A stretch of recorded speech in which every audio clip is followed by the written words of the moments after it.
Hey guys, nice to welcome you back to the channel. The story is full of shocking moments. Some of them are hard to believe. Today you and I will take a detailed look at some of them. Spoiler, some of them can be horrifying. Ready? Then let's go. Ancient Rome was famous by fascinating and brutal world of gladiatorial games. Gladiatorial combat wasn't just about bloodthirsty spectators enjoying fights to the death, though that was certainly a part of it. The games were complex, multifaceted events deeply rooted in Roman culture, religion, and politics. Let's take a closer look. The first recorded gladiatorial combat in Rome likely occurred around 264 BC, held as part of a funeral ceremony. Over time, the games became more elaborate, staged by politicians and emperors to entertain the public and gain popularity. The peak period for gladiatorial games was roughly from the 1st century BC to the 2nd century AD. A few words about the gladiators themselves. Gladiators weren't just burly slaves. They came from various backgrounds, including condemned criminals, prisoners of war, and even some freeborn Roman citizens who volunteered for the prestige and potential for wealth.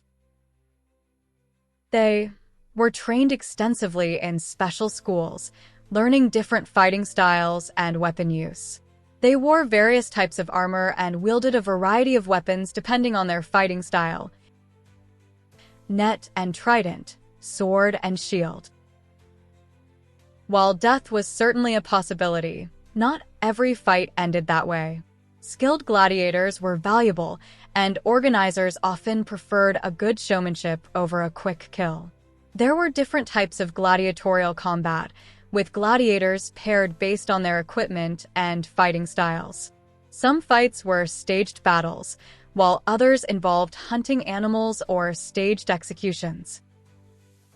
The Colosseum, completed in 80 AD, is the most iconic venue for gladiatorial combat, but games were held throughout the Roman Empire in various amphitheaters.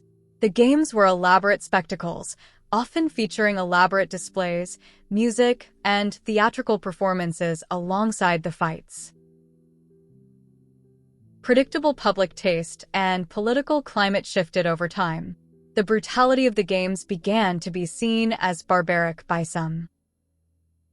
Interesting that the last recorded gladiatorial games were held in the early 5th century AD.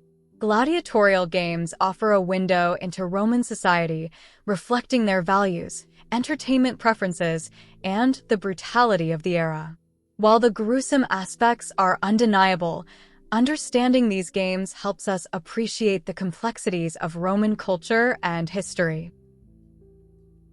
By the way, did you know that women occasionally participated in gladiatorial combat, known as gladiatrices?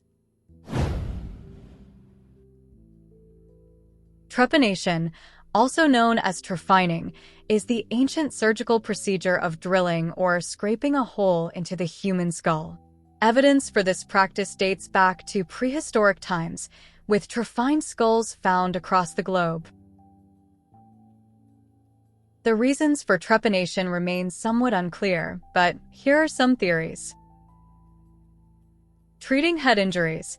One possibility is that trepanation was used to treat head injuries like skull fractures or hematomas, blood clots. By creating an opening, they might have aimed to relieve pressure or drain fluids. Relieving headaches and seizures. Another theory suggests trepanation was used to treat headaches, epilepsy, or other neurological conditions. The idea might have been to release evil spirits or trapped humors thought to be causing the problem. Religious or ritualistic purposes. Trepanation might have also served religious or ritualistic purposes in some cultures. The hole in the skull could have been seen as a way to release evil spirits or connect with the spiritual realm. While trepanation seems like a barbaric procedure, archaeological evidence suggests some patients survived. Bone healing around the trepanation hole indicates that people sometimes lived for years after the surgery. This suggests some level of skill and understanding of anatomy by the surgeons who performed these procedures. With the development of more advanced medical practices, trepanation gradually declined after the Middle Ages.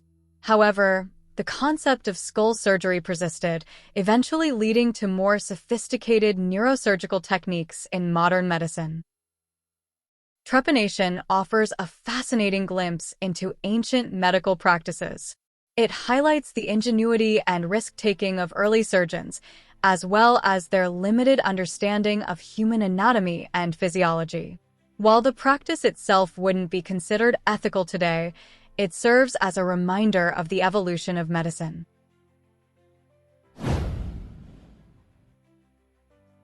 The Viking stereotype of horned helmets and bloodthirsty raiders is only part of the story.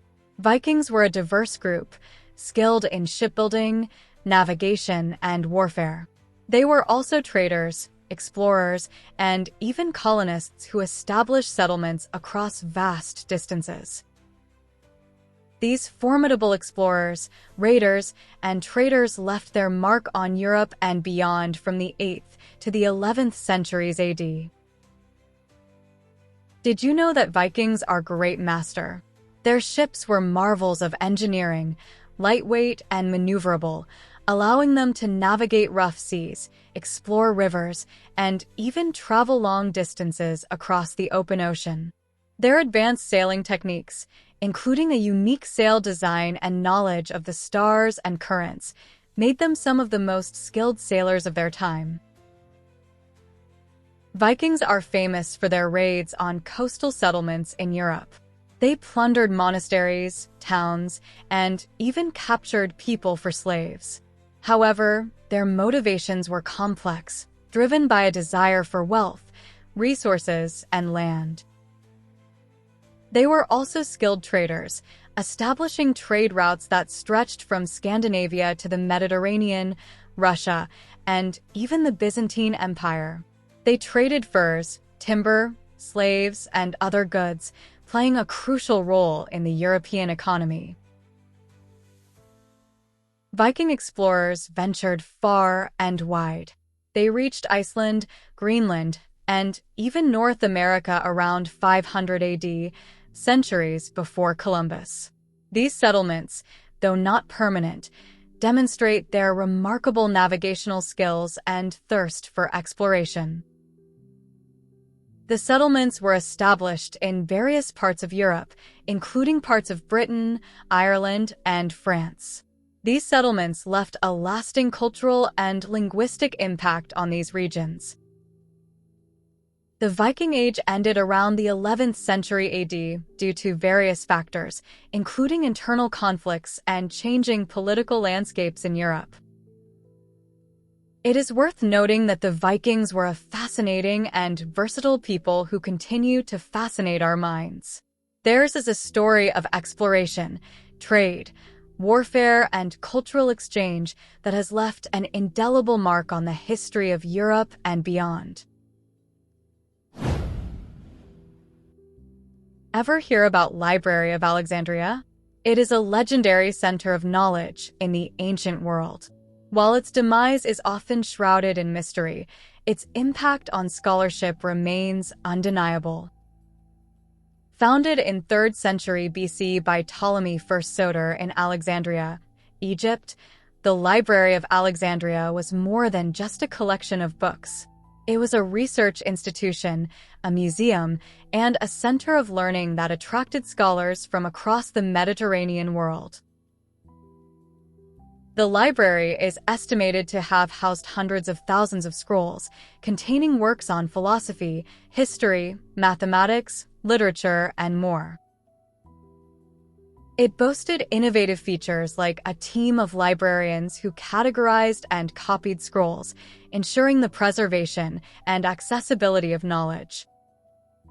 The exact details of the library's decline and destruction are a matter of ongoing debate. The library likely went into decline over centuries due to various factors like political instability, neglect, and competition from other libraries. Popular narratives depict the library being burned down by Julius Caesar or destroyed by a Christian mob. While these might hold some truth, the evidence is inconclusive. Even if the library itself ceased to function, fragments of its collection might have been scattered or absorbed into other libraries. The Library of Alexandria may be lost to time, but its significance as a center of learning and its enduring influence on scholarship remain undeniable. It serves as a reminder of the importance of preserving knowledge and the enduring thirst for understanding that drives humanity. Elagabalus, a Roman emperor whose short and shocking rule became legendary for its extravagance, cruelty, and sheer weirdness. Little bit of biography. Born Sextus Varius Avitus Bassianus around 203 AD, Elagabalus wasn't your typical heir to the Roman throne. He was a Syrian teenager who served as the hereditary high priest of a sun god called Elagabalus in his hometown of Emesa, modern-day Homs, Syria. Elagabalus' rise to power was orchestrated by his ambitious grandmother, Julia Misa. She saw an opportunity to place her family on the throne after the assassination of Emperor Caracalla. By leveraging Elagabalus' position as priest and spreading rumors about his supposed lineage to Emperor Marcus Aurelius, they rallied support in the Eastern Roman army. In 218 AD, the teenage Elagabalus was proclaimed emperor, taking the name Marcus Aurelius Antoninus. However, his legitimacy was always questioned. His Syrian origins, coupled with his flamboyant religious practices involving the Elagabalus sun god, clashed with traditional Roman values. Elagabalus' reign was a whirlwind of scandal and excess. Here are some of them. He brought his sun god cult to Rome, placing its black meteorite idol in the Senate house and even attempting to make it the supreme deity, angering traditional Roman religion. Elagabalus indulged in lavish banquets with exotic foods, outrageous clothing, and bizarre entertainment. Rumors swirled about his sexual exploits, with accusations of incest and same-sex relationships, which were frowned upon in Roman society. Elagabalus' reign of chaos lasted only 4 years. His arrogance, cruelty, and disregard for Roman customs alienated the Praetorian Guard, the elite soldiers tasked with protecting the emperor. In 222 AD, they murdered him and his mother, throwing their bodies into the river Tiber. The story of Elagabalus continues to fascinate us, offering a glimpse into the dark side of Roman imperial power. His reign serves as a reminder of the fragility of order and the potential for even a powerful emperor to be brought down by his own excesses.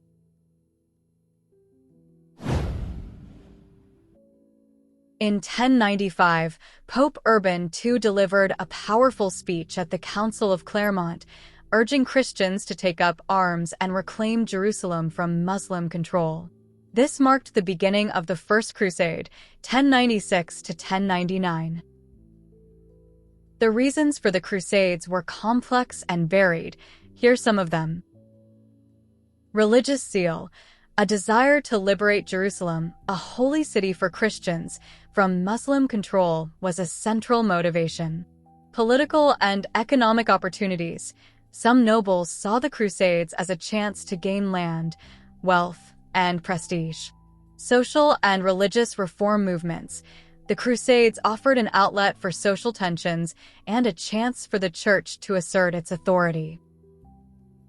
The Crusades weren't a single war. They were a series of military campaigns waged over nearly 200 years, 1095 to 1291. There were 8 major crusades, along with numerous smaller conflicts. The First Crusade managed to capture Jerusalem and establish Christian kingdoms in the Holy Land. Subsequent crusades met with mixed success. Jerusalem was lost and retaken several times. The Crusades weren't limited to the Holy Land. Conflicts arose in other parts of the Mediterranean and even Eastern Europe.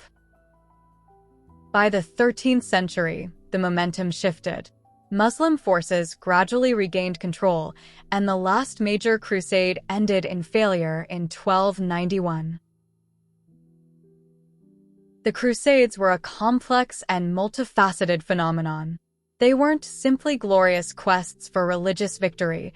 They were fueled by a mix of piety, political ambition, and social forces.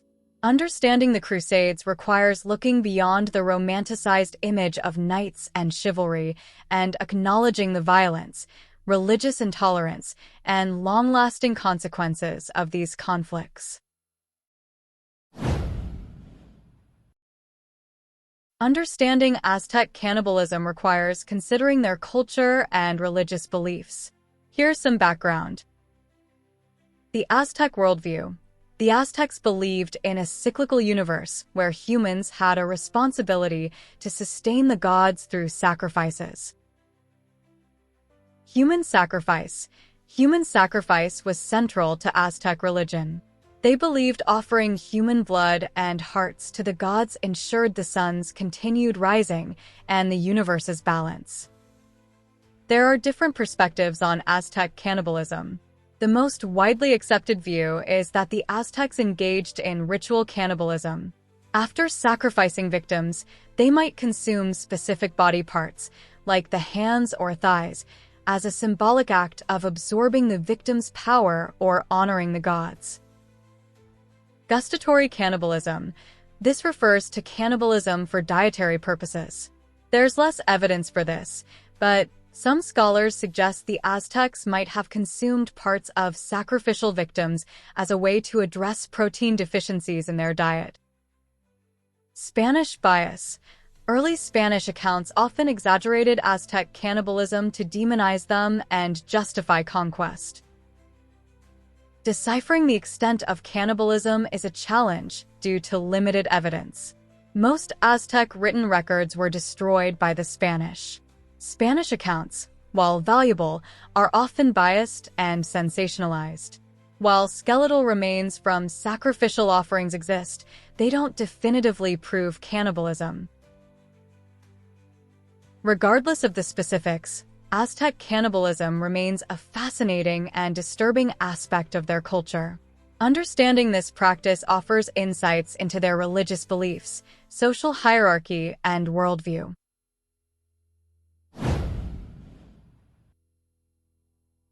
Let's move on to some creepy story.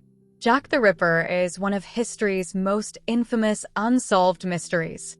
This serial killer terrorized London's Whitechapel district in the late summer of 1888, brutally murdering at least 5 women. Despite a massive investigation and countless theories, his identity remains a chilling enigma. Jack the Ripper's victims were all poor women who worked as prostitutes in Whitechapel. Their throats were slashed, and their bodies were mutilated in a way that suggested some anatomical knowledge. The Whitechapel murders, as they were called, sent shockwaves through Victorian society. Newspapers sensationalized the case, and public fear ran rampant. Several letters signed, Jack the Ripper, were received by the police and media, taunting them and claiming responsibility for the murders. The authenticity of these letters remains debated. Forensic science in 1888 was in its infancy. DNA analysis, a cornerstone of modern investigations, wouldn't exist for over a century. Police faced difficulties investigating in the impoverished Whitechapel district. Distrust of authority and fear of reprisal limited witness cooperation. The pressure to find a culprit led to the scapegoating of various suspects, none of whom were definitively linked to the crimes. The media frenzy also hampered the investigation. Over the years, countless theories have emerged about Jack the Ripper's identity. The victim's mutilations led some to suspect a medical professional or butcher with anatomical knowledge. Some theories suggest a cover-up by powerful figures, with potential culprits ranging from Freemasons to the royal family. As for me, it was highly unlikely scenarios. Numerous individuals have been named as suspects, but none have been conclusively proven to be the killer. Even today, some researchers continue to analyze historical records, forensic evidence, and even use DNA testing in attempts to identify Jack the Ripper. The Great Molasses Flood, also known as the Boston Molasses Disaster, was a sticky and surprising historical event that occurred on January 15, 1919, in the North End neighborhood of Boston, Massachusetts. A giant storage tank filled with molasses, a thick syrup produced from sugarcane, burst unexpectedly. The tank, owned by the Purity Distilling Company, held an estimated 2.3 million gallons, 8 million liters, of molasses. When it ruptured, the viscous liquid unleashed a wave of destruction unlike anything Boston had ever seen. The molasses surged through the streets with the force of a tsunami, reaching a height of 25 feet, 7.6 meters, in some places. The sticky wave traveled at speeds of up to 35 miles per hour, 56 kilometers per hour, engulfing homes, businesses, and people in its path. The Great Molasses Flood caused widespread chaos and devastation. Buildings were damaged, horses were drowned, and streets were left coated in a thick layer of molasses. At least 21 people died, crushed by debris or suffocated in the molasses. Over 150 others were injured, some seriously. The cleanup effort was a monumental task. Horses struggled to pull carts through the molasses, and rescuers had difficulty wading through the thick syrup to reach victims. The exact cause of the tank's rupture remains unclear, but several factors might have contributed. Flawed design. The tank's design might have been faulty, unable to withstand the pressure of the molasses. Cold weather. The frigid temperatures that day could have made the molasses more brittle, putting additional stress on the tank walls. Rapid fermentation. Some speculate that fermentation of the molasses might have produced gas, increasing pressure within the tank. The Great Molasses Flood may seem like a quirky historical footnote, but it was a significant event for Boston. It highlighted safety concerns in industrial practices and the vulnerability of urban communities to unexpected disasters. The Frozen Army, also known as the Terracotta Army, is a remarkable archaeological discovery and a testament to the power and ambition of China's first emperor, Qin Shi Huang. Buried near the mausoleum of Qin Shi Huang, the Terracotta Army comprises thousands of life-size terracotta warriors, horses, chariots, and other figures. These weren't mere statues.